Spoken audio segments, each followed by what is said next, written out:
जिंदाबाद जिंदाबाद जिंदाबाद आजाद समाज पार्टी जिंदाबाद जिंदाबाद जिंदाबाद भाई चंद्रशेखर आजाद जिंदाबाद जिंदाबाद जिंदाबाद भाई वीरेंद्र रतन जिंदाबाद जिंदाबाद जिंदाबाद एमएल तमर साहब जिंदाबाद जिंदाबाद एमएल तमर साहब जिंदाबाद जिंदाबाद हिमांशु बालेके जिंदाबाद जिंदाबाद जिंदाबाद भाई चंद्रशेखर आजाद जिंदाबाद जिंदाबाद जिंदाबाद। कल भी एक बात कही थी इस बात में और आज भी वो बात कहूँगा हम कैसे सुना इधर फरहान अम्बेडकर को सुना सम्राट को सुना आ जाएगी चिंता मत कीजिए आ जाएगी आवाज़ वहीं तक और नीचे हो जाएंगे वहाँ चल जाएगी। बिहार में जब सारे बिहार के साथियों को सुनता हूँ तो ऐसा महसूस होता है कि बिहार में नेता बनाने की जरूरत नहीं है, बिहार में नेता पैदा होते हैं और ये हम लोगों के लिए गौरव की बात है। पिछली बार बिहार आया था तो आपसी विवाद हुआ था, कुछ साथियों ने मुझे कहा था कि तुम कौन हो। अब क्योंकि लाइव चल रहा है सबके पास फोन की सुविधा है तो आज मैं जवाब दूंगा कि मैं कौन हूं, ये बताऊंगा। इन रगों में कौन सा डीएनए कौन सा ब्लड है ये भी बताऊंगा और ये भारत में रहने वाले प्रत्येक उस वर्ग के लिए क्यों धड़कता है, क्यों परेशान रहता है, क्यों पूरे भारत के शोषित समाज को ये करना चाहता है, आज ये भी बताऊंगा। मेरी जो पहचान है वो शुरू होती है तथागत गौतम बुद्ध से, जिन्होंने पूरे देश के साथ विश्व में अमन और शांति का परिचय दिया, बताया कि मानव मानव एक समान है, कोई अलग नहीं है। मेरी पहचान होती है गुरु रैदास से, मेरी पहचान होती है गुरु वाल्मीकि से, मेरी पहचान होती है बाबा चौहरमल के उस हथियार से, जिस हथियार से उन्होंने मनुवादियों को धराशायी करने का काम किया। मेरी पहचान है गुरु कबीर से, मेरी पहचान है गुरु नानक से, इस समाज की पहचान है गुरु नानक कबीर रैदास से। ये वो समाज है जिसने सदैव सम्मानता की बात की है, मान सम्मान की बात की है, इस समाज की वो पहचान है। हड्डियों में खून होने के बावजूद भी, इतना शोषण सहने के बावजूद भी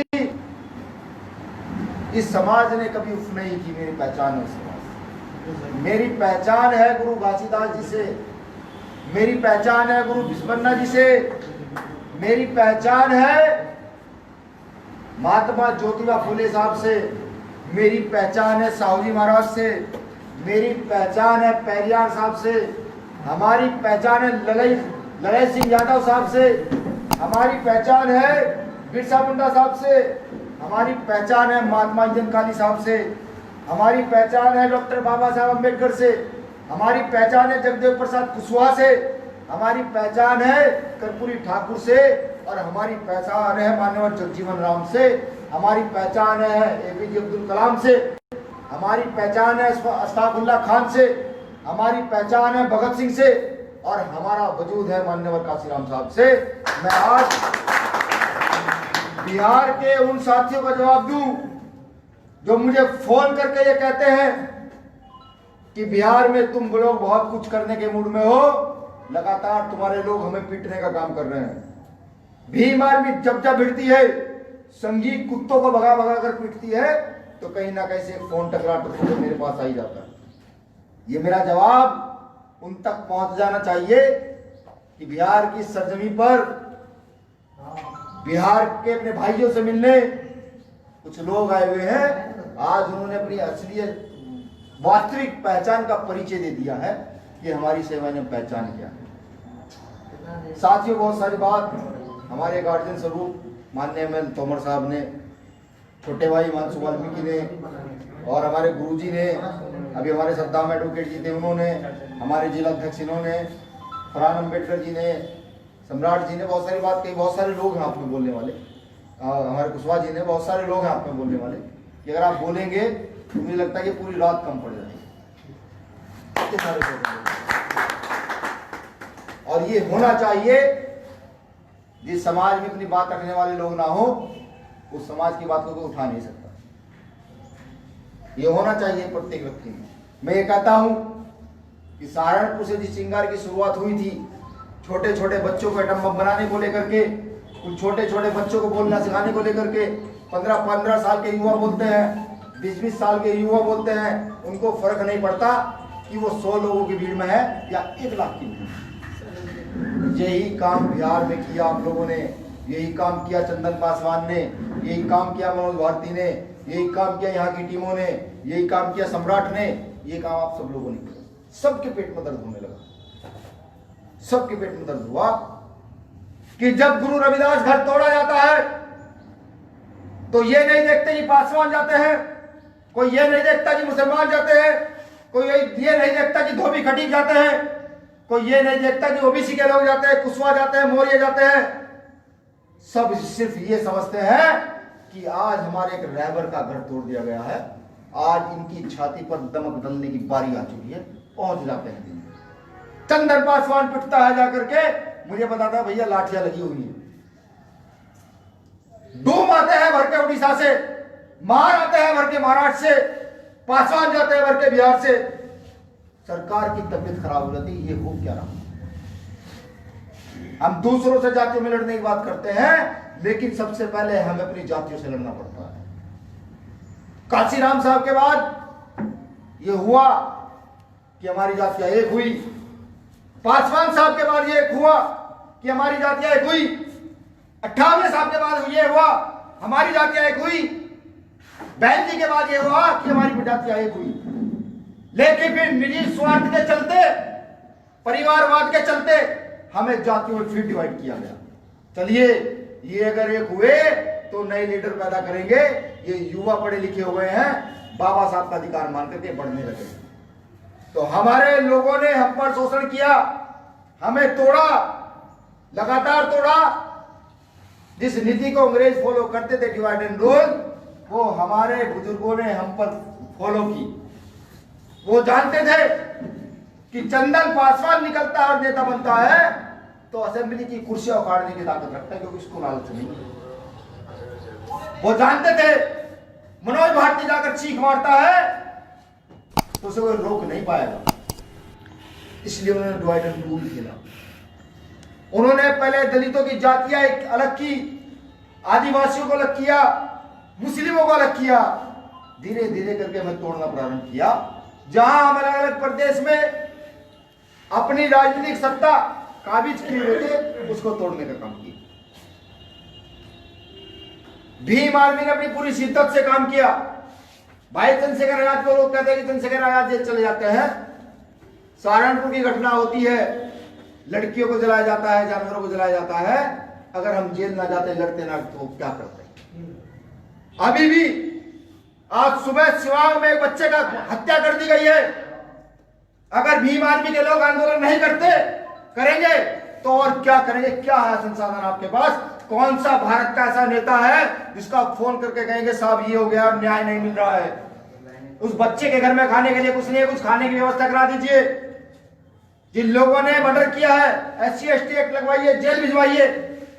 बताइए आप में से किसके पास होंगे? चंद लोग नेताजी वहीं से बैठकर कहेंगे नहीं यार, चुनाव आएगा तो वो लोग विरोध में रहेंगे। ऐसे राजनीतिक लोग हमें नहीं चाहिए। हमें ऐसे राजनीतिक लोग नहीं चाहिए जो अन्याय के खिलाफ खड़े होने से डरते हो।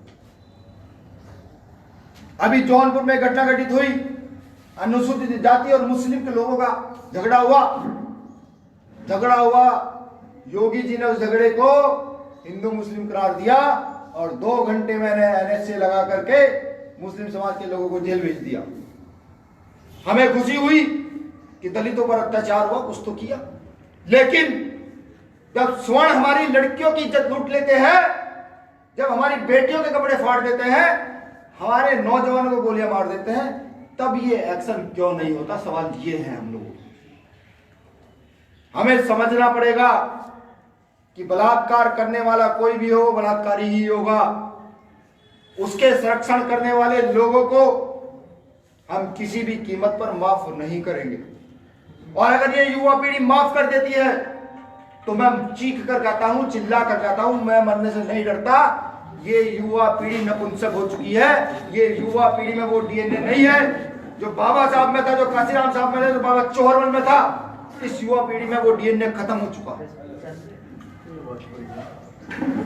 समय समय पर हमें महापुरुष मिले हैं, उन्होंने हमें ज्ञान सिखाया, आगे की ओर बढ़ाया और कहा कि एक होकर के इस देश को अपनी मुट्ठी में जकड़ो, अपने अंदर राज करने की क्षमता पैदा करो जो कई सौ साल पहले आप लोगों में रही है। हम लोगों ने ऐसा नहीं किया। हम लोग टूटे, जातियों के नाम पर लगातार टूटे। जिन लोगों से हम लड़ते हैं वो तो सिर्फ 3 ही लोग हैं और अभी बताते हैं 6000 इतनी सारी जातियां हैं, बहुत सारी जातियां, उनमें लगातार टूटे। अब आप सोचिए कि आपको चमार के लिए लड़ना है, पासवान के लिए लड़ना है, पासी के लिए लड़ना है, धोबी के लिए लड़ना है, चूड़ों के लिए लड़ना है, खटीक के लिए लड़ना है, या डॉक्टर बाबा साहब अंबेडकर के द्वारा बनाए गए समाज के लिए लड़ना, ये आप सोचिए। अगर हम इन्हीं जातियों में लड़ते रहे तो हिमांशु वाल्मीकि की दिल्ली में बहुत बड़ी ताकत है, ये अगर इकट्ठे हो जाए तो किसी की औकात नहीं वहां को मुख्यमंत्री बना दे। लेकिन उन्होंने तोड़ कर रखा है वो जो नारा है दिया था माननीय काशीराम साहब ने कि वोट हमारा और राज तुम्हारा नहीं चलेगा, नहीं चलेगा। उन्होंने वो नारा बदला, उन्होंने कहा कि वोट तुम्हारा और राज हमारा अब चलेगा, अब चलेगा। वो उन्होंने करके दिखा। हम अपने छोटे छोटे मुद्दों को लेकर के टूट जाते हैं, बिखर जाते हैं। अब हमें समझना पड़ेगा। मैं बता दूं युवाओं को कि भगत सिंह भी एक युवा था। अभी जिस खुदीराम बोस की वो बात कहते हैं बार बार, कल भी हमने सुना, वो एक युवा ही था। मैं एक युवा हूं और अब भी एक युवा है। अगर हम चाहें तो जितनी ये बहुजन के दल है, या तो इनको एक कहें कि एक छत के नीचे आकर के नई लीडरशिप खड़ी कर करके जो ताकत हमें निरंतर तोड़ने मरोड़ने का काम कर रही है, जो देश की व्यवस्था खराब करने का काम कर रही है, उस व्यवस्था को तोड़ने में हमारी मदद कर दीजिए। वरना हम इतने कैपेबल भी हैं बिना संसाधन के कि गांव गांव जाकर के ये बता सकते हैं कि अब इन सारी ताकतों को जो मनुवादियों के द्वारा गिरवी रखी गई हैं, इन सब ताकतों को तोड़ने का काम, ये काम हमें करना पड़ेगा। सन 2015 के बाद जब भीम आर्मी बनी, भाई चंद्रशेखर आजाद जी और हम चर्चा क्या करते थे, क्या महापुरुषों ने इतना काम किया है, कैसे कैसे क्या होगा। बाबा साहब का नाम लेते रहे और चलते रहे। एजुकेशन छोड़ा, सबसे पहले तैयारियां कर रहे थे सरकारी नौकरियों की, वो छोड़ी। घर के लोगों ने भी कहा भाई बरान हो जाओगे, लेकिन मूवमेंट का कीड़ा दिमाग में बैठ गया तो लगातार चलते चले गए। सहारनपुर से निकलने के बाद बाहर की ओर चले तो आप जैसे बहुत सारे भाइयों के हाथ खड़े मिले कि आप चलिए, हम लोग आपके साथ। शोषण की प्रत्येक लड़ाई को ईमानदारी से लड़ा, जितनी ताकत थी क्षमता थी उतना लड़ा। बिहार से भी ट्रेनें भर भर के जाती थी, पंजाब से भी ट्रेनें भर भर के आती थी। 21 मई 2017 को हम किसी को नहीं जानते थे, कोई हमें नहीं जानता था, लेकिन फिर दिल्ली के अंदर वो कई लाख लोग जो 21 तारीख को 21 मई था ना, 21 मई को दिल्ली के अंदर कई लाख की संख्या में उतरे, वो कहां से आए? सरकारों के दिमाग खराब हो गए। उस भीड़ से अंदाजा लग गया कि काशीराम तो दोबारा नहीं आ सकते, लेकिन काशीराम को असलियत में मानने वाले लोग निकल पड़े। कभी काशीराम साहब ने दिल्ली में भीड़ इतनी इकट्ठा कर दी थी कि दिल्ली को बंद कर दिया गया था। उसके बाद भाई चंद्रशेखर आजाद के नाम से आप लोगों ने इतनी भीड़ इकट्ठा कर दी कि दिल्ली से लेकर सब लोगों के दिमाग हिल गए।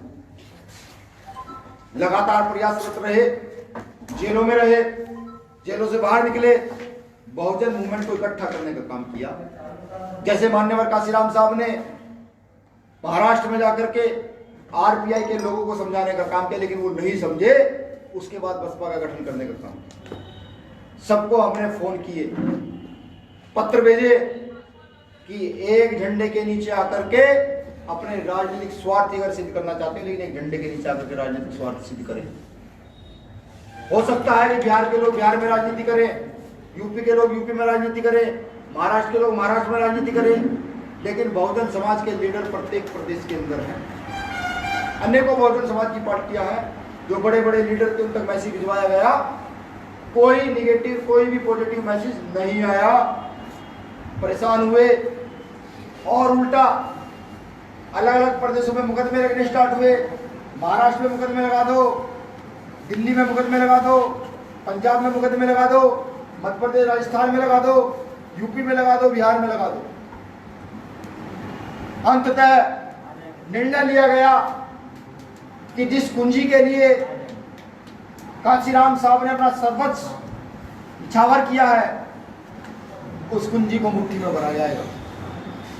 कांशीराम साहब ने छोटे छोटे प्रतिनिधित्व के तौर पर लगभग आधे से ज्यादा देश में अपनी राजनीतिक कुर्सी हासिल की, छोटी छोटी कुर्सियां, और यूपी में पूर्ण बहुमत की कुर्सी हासिल करने का भी काम किया। और अगर ये जो सारे हमारे लीडर हैं जो छोटी छोटी कुर्सी ले हुए बैठे हैं, ये एक हो जाते तो इस देश की सबसे बड़ी कुर्सी वो किसकी होती? वो होती डॉक्टर बाबा साहब बी आर अम्बेडकर के मानने वाले लोग। वो नहीं हुआ। जैसे जैसे कारवां आगे बढ़ा, एक सपना हम लोगों ने देखा कि सबसे पहले भारत के उस वर्ग को इकट्ठा करना है जिस वर्ग पर शोषण है। और समय अच्छा देखिए कितना रहा कि बीजेपी ने असलियत में आकर के बताया कि सही मायने में भारत में किन लोगों पर शोषण है। भारत में बीजेपी सरकार में सबसे ज्यादा मुसलमानों पर शोषण हो रहा है, पूरी ताकत से शोषण हो रहा है। फिर दलितों पर निरंतर शोषण हो रहा है, और सबसे बड़ा शोषण पूरे देश पर हो रहा है, जहां पर संविधान के लगातार आर्टिकल काटे जा रहे हैं और संविधान को बैक करने का काम किया। लड़ाई ये नहीं है कि बिहार के लोग पंजाब जाएंगे, यूपी के लोग बिहार आएंगे। वो चाहते यही हैं कि हम क्षेत्रवाद में बटे रहें, हम आपसी जातिवाद में बटे रहें, हम आपसी धर्म की लड़ाई लड़ते रहें। वो चाहते ही हैं। जब तक हम क्षेत्रवाद में बटे रहेंगे, जब तक हम यूपी पंजाब बिहार हरियाणा राजस्थान करते रहेंगे, जब तक हम दुसाध जमार धोबी नाई खटीक मुसर करते रहेंगे, तब तक वो लोग खुश रहेंगे। और जिस दिन आपने बाबा साहब सही से करना शुरू कर दिया, और जिधर से भी आवाज आई, जैसे फरहान लिखता है फरहान अम्बेडकर, दूर दूर तक ख्याति है, टी शर्ट पर भी लिखा रहता है इसकी फरहान अम्बेडकर। लोग सोचते हैं यार ये मुसलमान होकर के फरहान अम्बेडकर क्यों लगाता है, मुसलमान नाम भी सोचते हैं। जिस दिन ये व्यवस्था चल पड़ी ना, तो इस देश में एक अम्बेडकरवादी प्रधानमंत्री होगा, और जिस दिन इस देश में एक अम्बेडकरवादी प्रधानमंत्री हुआ, इस देश को विश्व गुरु बनने से कोई रोक नहीं सकता। भारत का इतिहास जब उठाते हैं आजादी की लड़ाई का, तो उस लड़ाई में पता लगता है कि सबसे ज्यादा शहादत देने वाला कोई कौम थी, तो वो कौम थी मुसलमान। वो कौम थी अहमद पठान खान। जिन लोगों के सलाम के सामने मोहम्मद लगा हुआ था, वो कौम वो थी। मैं झूठ नहीं कहता, आप नेट पर उंगली मारिए, पता लगेगा किसने कितनी शहादत दी। और सब लोगों का नंबर बाद में आता है। आज उस कौम को देश में गद्दार बताया जाता है। मैं पूछना चाहता हूं यहां बैठे हुए दलितों से, आदिवासियों से, आरक्षण का कभी विरोध किसी मुसलमान ने किया है? नहीं। तो फिर जब उन्होंने आरक्षण का विरोध नहीं किया, कभी आप लोगों के साथ बड़ा शोषण किसी मुसलमान ने किया है? नहीं किया। जाति के आधार पर आपका शोषण किया है? तो इस देश में राज करने का अधिकार उनको नहीं है जो आरक्षण का विरोध करेंगे, जो जातियों में हम लोगों को तोड़ के रखेंगे और जाति के आधार पर हम लोगों की समीक्षा करेंगे। इस देश में उनका राज करने का अधिकार नहीं है। मैं एक चीज और आपको बता दूं, यहाँ जितने मेरे भाई बैठे हुए हैं, माननीय प्रदेश अध्यक्ष जी बैठे हुए हैं, हम थोड़ा जिद्दी किस्म के लोग हैं। जिस दिन ये लगा कि मुजफ्फरपुर के साथी नहीं चाहते कार्य को आगे बढ़ाना, रोकना, तो उस दिन मुजफ्फरपुर के घर घर तक, गांव गांव तक जाने का काम ये बिना रतन जी के साथ ये पूरी टीम कर देगी, और आप देखते रह जाओगे हो क्या है।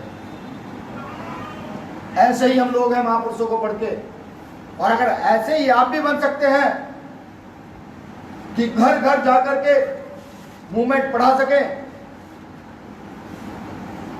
24 का तो वादा नहीं करूंगा, 24 में तो सिर्फ हिस्सेदारी के तो अभी वादा कर दूंगा। 29 में पूर्ण स्वराज की बात जो छत्रपति शिवाजी महाराज किया करते थे, इन बहुजनों का पूर्ण स्वराज क्या होता है, वो गद्दी दिल्ली की खींच करके अगर बाबा साहब के लोगों के नीचे ना बिछा दे तो हम बाबा साहब का खून नहीं होगा। अब सवाल ये उठता है कि चंद्रशेखर आजाद एक प्राइमरी टीचर का लड़का भारत देश में इतना ताकतवर कैसे हुआ कि ये विश्व उसका नाम जानता है। वो ताकत सोचिए कहां से आई।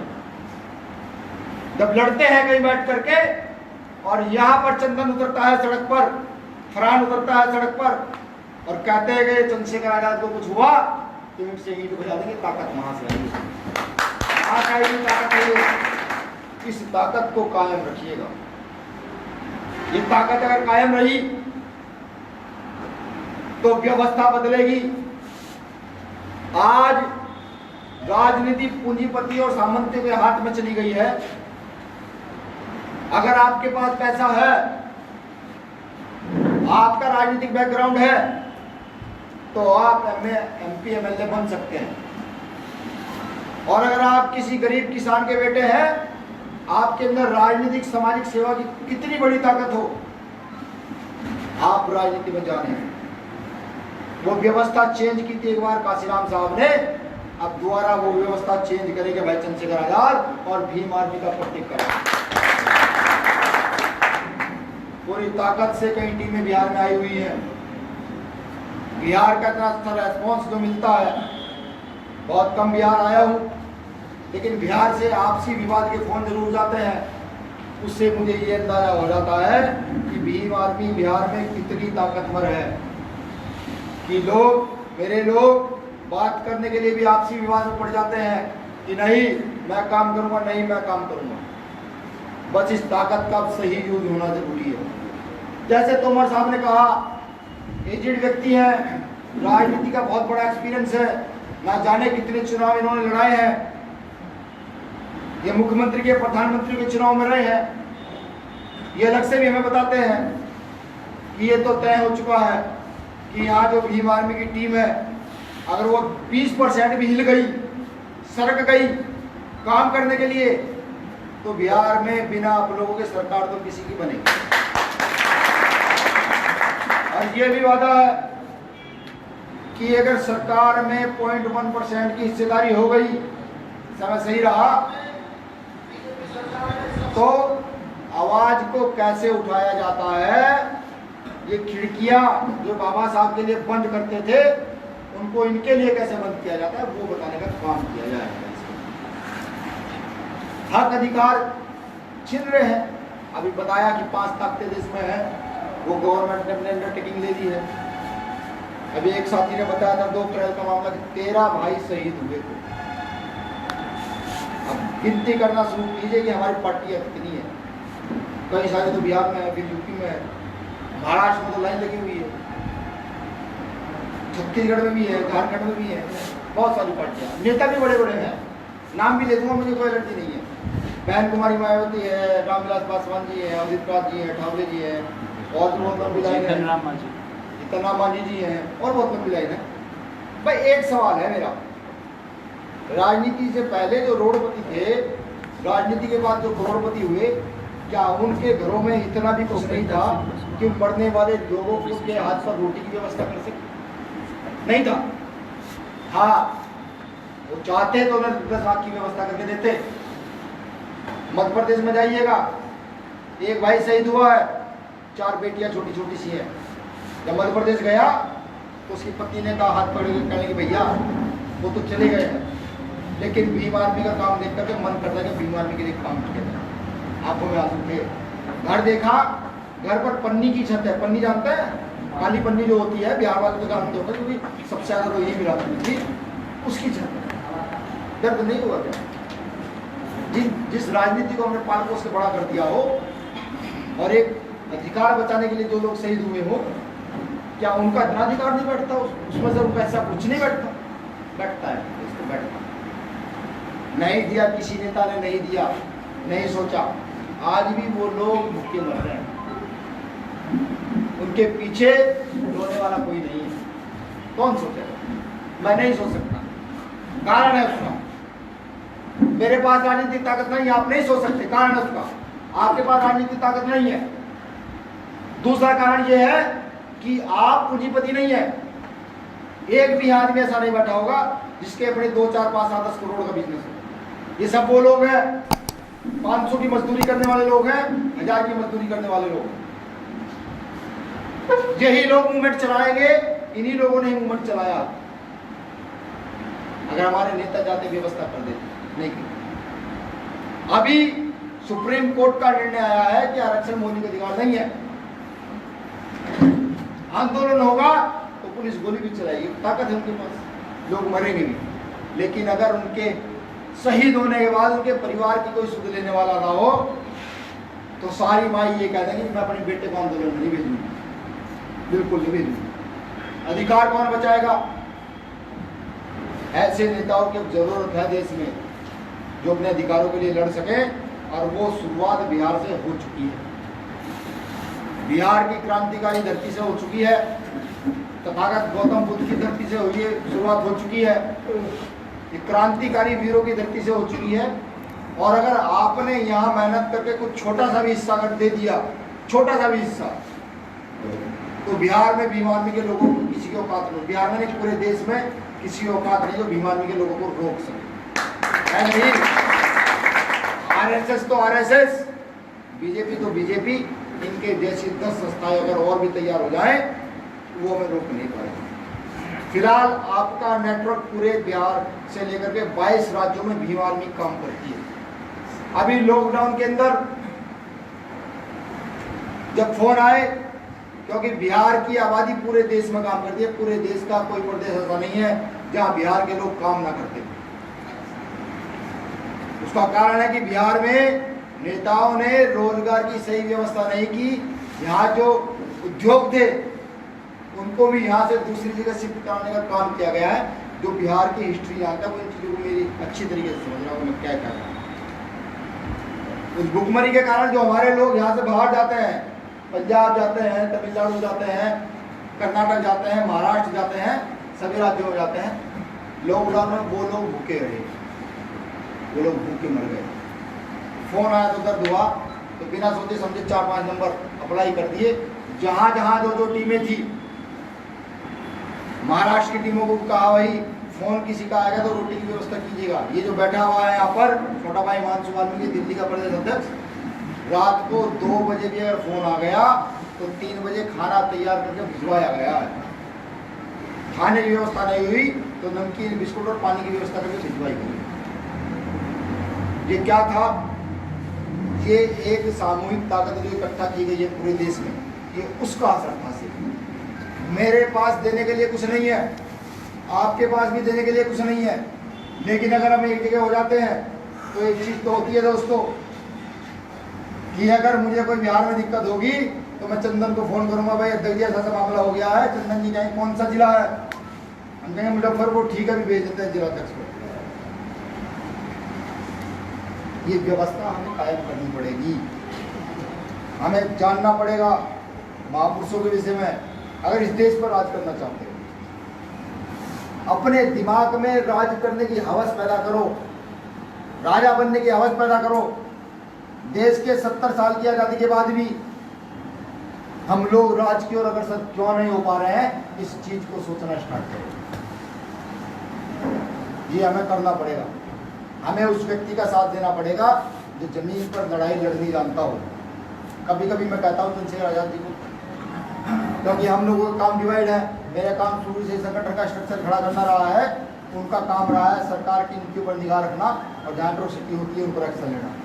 मैं कभी कभी उनको कहता हूँ, हमने कहा भैया इतने आंदोलन में मत जाया करो, इतने आंदोलन मत किया करो, भीड़ में कोई व्यक्ति अगर गोली मार दे तो वो मुझे एक बात कहते हैं, भाई अध्यक्ष जी मैं जिस दिन मरूंगा, आज तो आपके साथ एक चंद्रशेखर आजाद खड़ा है, जिस दिन मैं मरूंगा उस दिन लाखों चंद्रशेखर आजाद आपके साथ खड़े हुए होंगे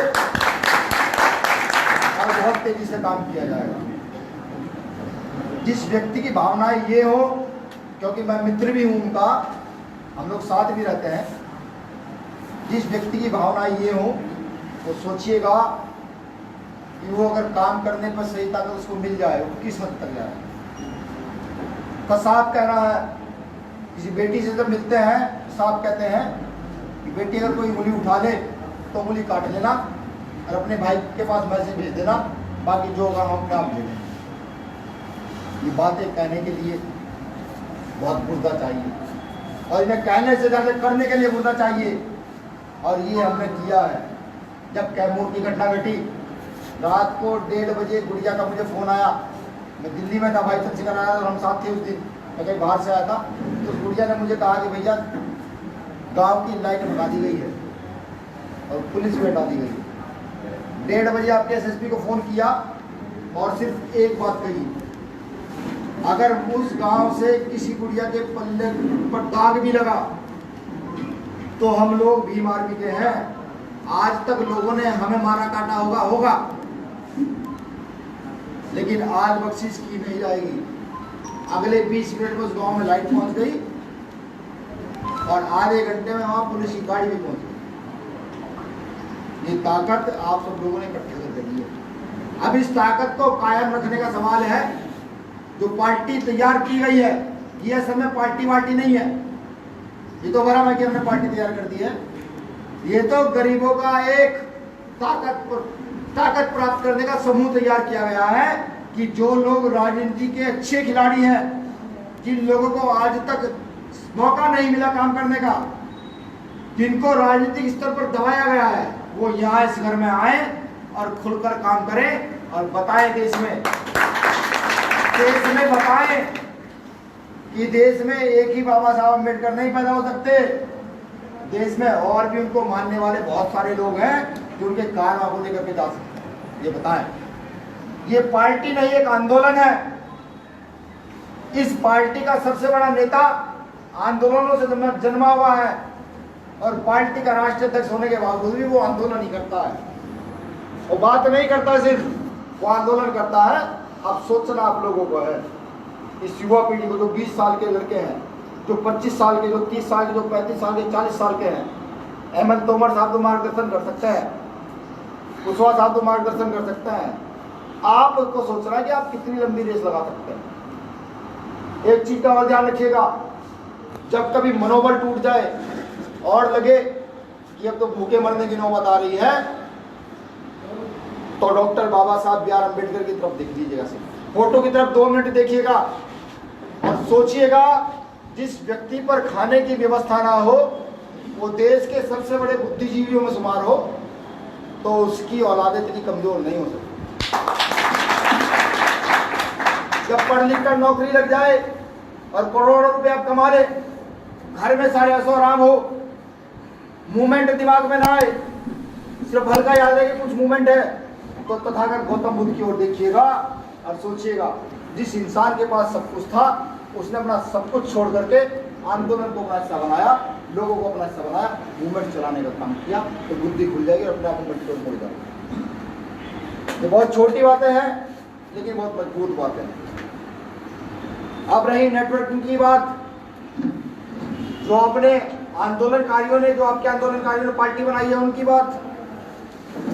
पार्टी का कोई विशेष एक व्यक्ति मुखिया नहीं हुआ करता। बिहार के लोग अगर यहाँ चाहते हैं कि अम्बेडकरी युग आए, यहाँ की कुर्सी पर कोई अम्बेडकरी बैठे, तो कल से दिमाग में सिर्फ एक चीज उठा लीजिए, जहां जाए वहां पर बात करें पार्टी की, लोगों से बात करें कि उनकी राय क्या है, उस सर्वे को अपने रजिस्टर में मेंटेन करते रखें, अपने रजिस्टर में। एक आम कार्यकर्ता, आम पब्लिक का आदमी भी लोगों से जाए, पार्टी के विषय में पूछे, वो अगर गलत कहे तो कारण पूछे, वो सही कहे तो उसका भी कारण पूछे।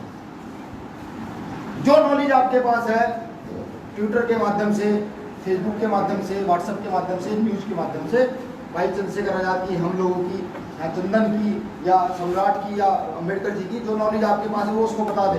ये लोग लड़ते हैं, यहाँ से कहीं भी कुछ भी हो जाता है तो वहाँ के लिए लड़ते हैं। इतना काम करना स्टार्ट कीजिए।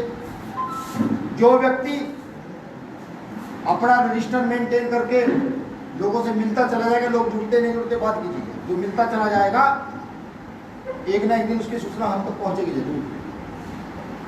जिस दिन उसकी सूचना पहुंचेगी उस दिन उस व्यक्ति को जितना हमसे सम्मान होगा उतना सम्मान दिया जाएगा। उस सम्मान में किसी प्रकार की कोताही बरती नहीं जाएगी। लेकिन इस आंदोलन को मजबूत करना आप लोगों की जिम्मेदारी है। प्रत्येक व्यक्ति अपने आप को इस आंदोलन का हिस्सा समझे, इस पार्टी का हिस्सा समझे और ये समझ कर काम करे कि अब हम सही मायने में डॉक्टर बाबा साहब अम्बेडकर का काम करें। जिन लोगों के हाथ में सत्ता होती है वो अपने साथ साथ दूसरों को भी फायदे किया करते हैं और अम्बेडकरवादी लोगों का सत्ता प्राप्त करने का मतलब है जो हजारों सालों से हमारे दुश्मन रहे हैं उनके लिए भी सही काम करते हैं। बाबा साहब अम्बेडकर जब संविधान लिख रहे थे तो उनके पैन में ताकत थी, लेकिन उन्होंने फिर भी भारत के प्रत्येक नागरिक को समानता दी। और जब संविधान हम का पहला पन्ना खोलते हैं तो आज सबसे पहली लैंग्वेज ये लिखी हुई है कि हम भारत के लोग हैं। उन्होंने किसी जाति और किसी धर्म की व्याख्या नहीं। तो ये हमें सोचना पड़ेगा यहाँ से निकलने के बाद, क्योंकि तोमर साहब जैसे लोगों के कैडर हमने देखा है लाखों लाखों रुपए में हुआ करता है। लोगों से पैसे ले जाते हैं कैडर के, आइए 3-3 दिन कैडर चलते हैं। और तोमर साहब जैसे लोग जो मूवमेंट को समर्पित हैं वो खुद चल करके जगह जगह जाके कैडर देने का काम करते हैं।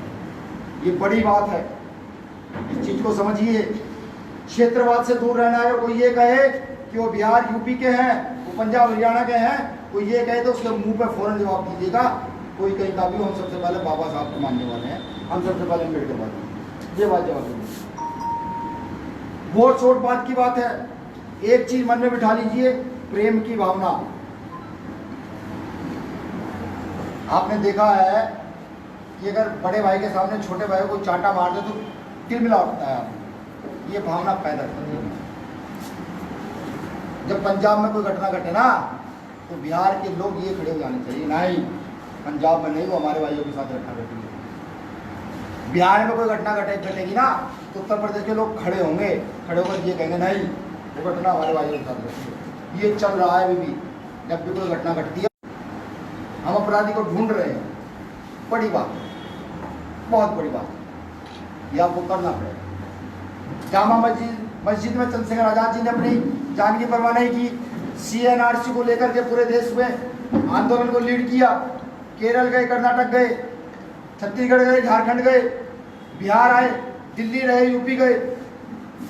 अब इस आंदोलन को धार देने की जरूरत है, आप सब लोगों की जरूरत है। अगर आप सब लोगों ने मात्र 1 साल सही से काम कर दिया युवा पीढ़ी ने तो कितना बड़ा परिवर्तन देश में होगा समझ नहीं पाएंगे। आपने देखा होगा जब कोई घटना घटती थी तो पीड़ित जो है नेताजी के पास जाता है कि नेताजी हमें न्याय दिला दीजिए, होता था ऐसा। आज व्यवस्था बदल रही है।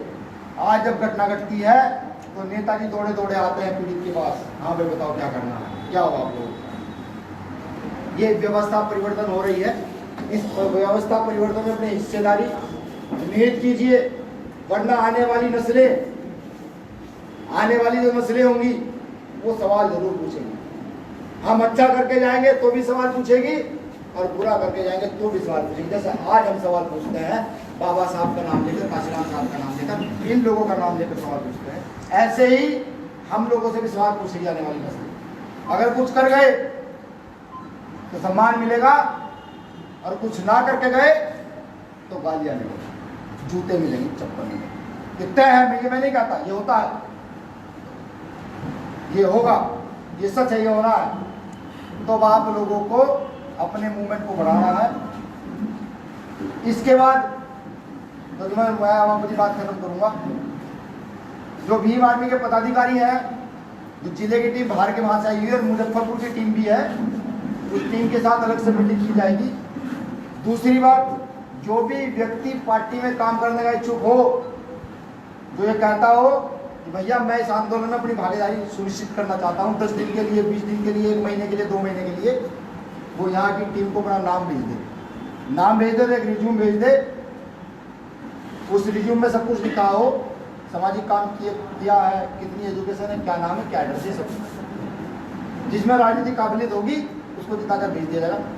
चंद लाइनों से मैं अपनी बात खत्म करूंगा।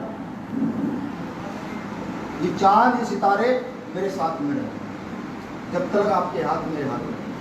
ये चांद, ये सितारे मेरे साथ में रहे जब तक आपके हाथ मेरे हाथ में रहे। शाख से टूटकर गिर जाए वो पत्ते नहीं है हम। अभी नांदियों को कहो ये औकात नहीं है, ये औकात।